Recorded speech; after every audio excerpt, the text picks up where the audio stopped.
The ancient world, and actually some cultures today, are based on honor-shame, which means that you sought honor and you avoided shame, which is very much a public or community way of evaluating yourself. Others give you honor, or you can bring shame to your family, which is a little bit different than in the West, where we think of guilt. If I do something wrong, if I steal from a store, I am guilty, whether anyone sees me or not.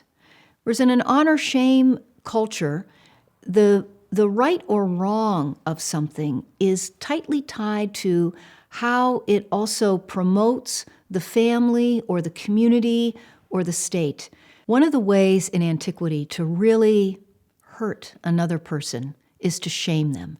And perhaps there was no more shameful act than to crucify someone.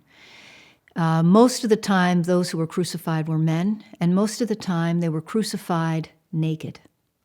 There is possibly a couple of accounts of women being crucified. That was so unbelievably shameful that it just wasn't done. One of the examples of just how shameful community saw crucifixion comes from a story that Josephus, a first century historian, tells us. There was a Jewish town that was surrounded by the Romans. They weren't going to give up.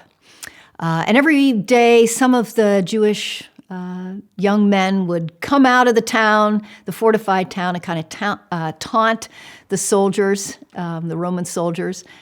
Well, one day, one of the leading young Jewish men didn't make it back into the town before he was apprehended by the Romans. And the Romans decided they were going to crucify him there in front of the town. And the town, rather than have that man, that young man from a leading family of the town, rather than have him crucified and so shamed, the town gave itself up. It surrendered to the Romans. That is how shameful crucifixion was in the ancient world. And that's what Jesus took on when he accepted death on a cross.